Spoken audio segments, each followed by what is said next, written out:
Welcome दोस्तों। किसी भी फील्ड में सक्सेसफुल होने के लिए हम में दूर की सोच होना आवश्यक है, जिसे आज हम एक कहानी के माध्यम से जानेंगे। दोस्तों, एक राज्य था।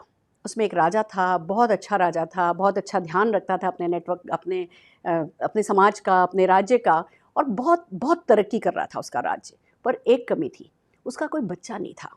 तो ये चल रहा था कि अब जब राजा बूढ़ा हो रहा है, राजा बड़ा हो रहा है, तो किसको उत्तराधिकारी बनाएंगे, ये चिंता पूरे राज्य को हो रही थी। तो इसका एक सोल्यूशन निकाला गया कि जो गुरुकुल है, जो राज्य का गुरुकुल है, उसमें जो best of the best students होंगे उनको तैयार किया जाएगा और फिर उसी में से किसी को उत्तराधिकारी छांटा जाएगा। और ये सालों साल ये ट्रेनिंग चली उन लोगों की, सबको सिखाया जा रहा था एक राज्य के अच्छे राजा को आना चाहिए। फाइनली वो वक्त आ गया, वो साल आ गया जब छटनी होनी थी, फाइनल डिसीजन होना था कि अब किसको राजा बनाया जाए। तो बहुत सारे अच्छे उत्तराधिकारी थे, बहुत सारे अच्छे प्रत्याशी थे, किसको छांटें किसको नहीं छांटें। तो ये डिसाइड किया गया कि एक टेस्ट लिया जाएगा, एक फाइनल टेस्ट लिया जाएगा, और उस टेस्ट में जो सफल होगा, जो पास होगा, उसको राज्य का राजा घोषित कर दिया जाएगा। एक टेस्ट डिज़ाइन किया गया और वो जो टॉप के 4-5 लोग थे उन लोगों को कहा गया कि आपको नदी किनारे जाना है। कल एक जने को जाना है, परसों एक जने को जाना है, ऐसे 5-6 लोगों को 5-6 दिन, अलग अलग दिन, एक फिक्स टाइम पर आपको इस नदी किनारे जाना है, वहाँ 4-5 घंटे रहना है और फिर आकर के हमसे अपना अनुभव शेयर करना है। तो उनको 10 दिन बाद का एक टाइम दे दिया गया कि इस दिन आकर के आपको हमें मिलना है और अपना एक्सपीरियंस शेयर करना है। दोस्तों, पहला दिन आया, पहला व्यक्ति गया, दूसरा दिन आया, दूसरा व्यक्ति गया। ऐसे करते करते फाइनली वो दिन आ गया जब सबको आकर के अपना अपना अनुभव बताना था। जो पहला उत्तराधिकारी, जो पहला प्रत्याशी गया था, उससे पूछा गया, भैया तुमने क्या किया? तो कहने लगा, बहुत अच्छा था, नदी किनारे माहौल बहुत अच्छा था, पानी बहुत ठंडा था, हवा बिल्कुल स्वच्छ थी और मुझे तो खाने के लिए एक सेब भी मिल गया था। भैया ये सेब कहाँ से मिला था?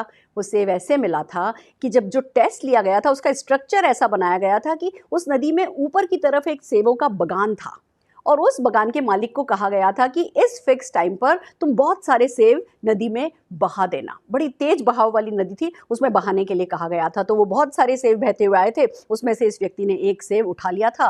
कहने लगा, मुझे तो सेब भी मिल गया था, मुझे भूखा भी नहीं रहना पड़ा, एंड दैट्स इट। दूसरे से पूछा गया, तुमने क्या किया? उसने भी वही सब बताया, पर साथ में कहने लगा कि वो बहुत सारे सेब बहते हुए आ रहे थे, मैंने सेब उठा लिया, कुछ मैंने खाए, कुछ जो आसपास राहगीर थे उनको दिया। तो शेयरिंग इज केयरिंग, मुझे बड़ा आनंद आया, बड़ा आनंदमय मेरा दिन रहा। तीसरे व्यक्ति से पूछा गया, तुमने क्या किया? तो कहने लगा, ऐसा था, सब कुछ अच्छा था और बहुत सारे सेब आए, मैंने बहुत सारे सेब इकट्ठे किए, उसमें से कुछ मैंने खाए, कुछ राहगीरों को दिए, और फिर बच रहे थे सेब, मैंने एक है ना सेल्स का एक वो लगा दी, एक टेबल लगा दी और वहाँ पत्थर पर रख करके मैंने बहुत सारे एप्पल जो है वो बेच दिए और बहुत पैसा भी कमाया, ये रहा वो मुनाफा।